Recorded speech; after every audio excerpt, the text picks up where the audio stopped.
আরেকটা জিনিস হলো, একটা সবাই একটা ভালো খবর হলো যে এবার নদীর পানিটাও কিন্তু সবচেয়ে ভালো ছিল। অন্যান্য বারের তুলনায় এবার নদীর পানিটাও কিন্তু ভালো ছিল, এবং এবার পুণ্যার্থীও কিন্তু সংখ্যা অন্যান্য বারের থেকে অনেক বেশি।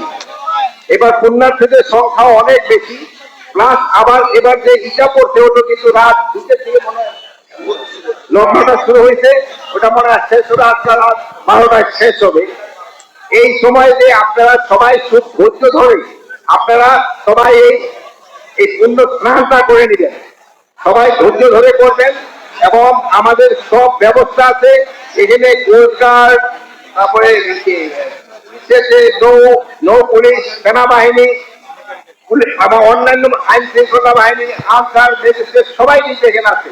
আপনাদের সবাই কিন্তু আছে আপনাদের সেবা দেওয়ার জন্য। এসপি সাহেব আসছেন, এবং প্রায় সেনাবাহিনীকেও 7 ফিল্ডের সিং সাহেব আসছেন, এবং হিন্দু মুসলিম সবাই কিন্তু এখানে কাছে। আমাদের এখানে কিন্তু কোনো ধরনের কোনো ভেদাভেদ নাই। হিন্দু, মুসলমান, বৌদ্ধ, খ্রিস্টান, এখানে কারো কোনো ভেদাভেদ নাই। আমরা এখানে সবাই আমরা বাংলাদেশি, এবং বাংলাদেশি হিসাবে আমরা এখানে কিন্তু সবাই আসছি, এবং আমরা এখানে একটা পুণ্য স্নান করে সবাই আপনাদের জন্য আমরা পুণ্য সবসময় থাকতে পারি, এইটার জন্য ব্যবস্থা করা হয়েছে। আমি আপনাদের সবাইকে ধন্যবাদ ঘোষণা করছেন পর্যটন মন্ত্রণালয়ের সাথে আলাপ করে এটাকে পর্যটন কেন্দ্র কিভাবে করা যায় এটা। আর এটা কিন্তু পর্যটনের থেকে ইম্পর্টেন্স কিন্তু এটা একটা পূর্ণভূমি, এটা কিন্তু পূর্ণতল বেশি, পর্যটন কিন্তু বেশি না, এটা হলো ধর্মীয়, এটা হলো বেশি। এটা এখানকার পর্যটনে আসলে কিন্তু অনেক সময় ধর্মীয় ভাবভঙ্গি যেন নষ্ট না হয়, এটা থেকে আপনাদের খেয়াল রাখতে হবে। এটা ধর্মের জিনিস ছিল। আপনি নিজেই বলবেন যে পরিস্থিতি খুবই ভালো, এবং আপনারা এটা যদি প্রচার করেন, এই কোন মিথ্যা সংবাদ দিল এটা কিন্তু অটোমেটিক কি হয়ে যাবে, কোন টিউবে কোথায় কি বলবো।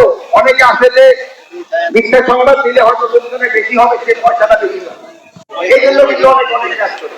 বিদেশি মিডিয়াও হয়তো আমাদের দেশের সাথে সম্পর্ক ভালো, তারাও অনেক সময় চায় যে একটা মিথ্যা সংবাদ দিতে, বাট আপনারা সত্যি সংবাদ দিয়ে তাদের এখানে আপনারা কাউন্টার করবেন, এবং তাদের সেগুলো তাদের মুখে ইনকারি করবেন।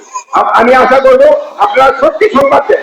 আমি আশা করবো আমাদের যদি কোনো ভুল থাকে আপনারা বলেন, আমার কোনো আপত্তি নেই, কিন্তু কোন মিথ্যে সংবাদ দিবেন না। অন্যরা যেরকম দেয় এই জন্য কিন্তু আপনারাই বলতেছেন যে অন্যরা মিথ্যে সংবাদ দিচ্ছে, আপনারা সত্যি সংবাদ দিবেন, এই জন্য আপনারা আমি ধন্যবাদ জানাই।